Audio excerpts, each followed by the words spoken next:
আল্লাহ বাঁচাও, কালবৈশাখীর তাণ্ডবে পাখির মতো মরছে মানুষ। হাউমাউ করে কান্নার শব্দ ভেসে আসছে চারদিক থেকে। সাম্প্রতিক একটি ভিডিও সামাজিক যোগাযোগ মাধ্যমে ভেসে বেড়াচ্ছে, যেখানে দেখা যাচ্ছে হঠাৎ বজ্রপাতে পড়ে আছে একজন মানুষ। চারদিকের মানুষ দৌড়ে তার কাছে গেলে দেখা যায় তার শরীর থেকে ধোঁয়া বের হচ্ছে এবং আশেপাশের মানুষের কান্নার রোল পড়ে গেছে। অল্প কিছুক্ষণের মধ্যে নিশ্চিত হওয়া যায় মানুষটি বজ্রপাতে প্রাণ হারিয়েছে। কালবৈশাখীর এই তাণ্ডব থেকে রেহাই পেতে অবশ্যই সতর্ক হয়ে ঘর থেকে বের হবেন। আল্লাহ সবাইকে হেফাজত করুক, আমিন। এদিকে মাত্র ৩০ মিনিটের কালবৈশাখী ঝড়ের তাণ্ডবে বিধ্বস্ত শতাধিক ঘরবাড়ি।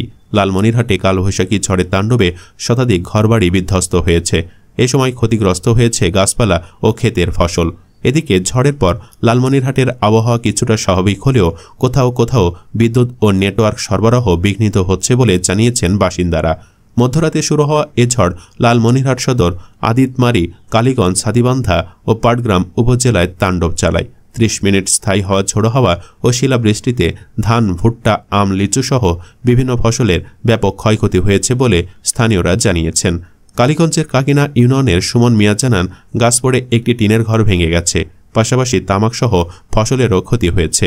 একই ইউনিয়নের সাইদুল ইসলাম জানান, কাকিনাচরের বাজারের কাছে একটি বড় বটগাছ উপড়ে পড়ে ৩টি টিনের ঘর ও বাজারের কয়েকটি দোকান ক্ষতিগ্রস্ত হয়েছে।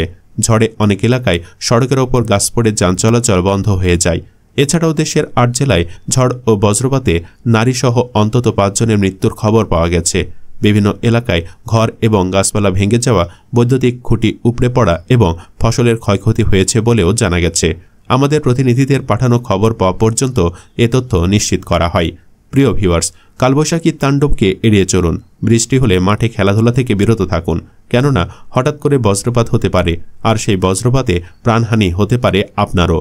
দোয়া করি আল্লাহ যেন সকল মানুষদের এই বিপদ থেকে রক্ষা করেন, আমিন। আপনিও দোয়ায় শরিক হতে কমেন্ট বক্সে আমিন লিখে শরিক হতে পারেন। এবং ভিডিওটি ভালো লাগলে একটি লাইক, সেই সাথে আমাদের চ্যানেলে নতুন হয়ে থাকলে সাবস্ক্রাইব করে সাথেই থাকুন। ধন্যবাদ এতক্ষণ সাথে থাকার জন্য।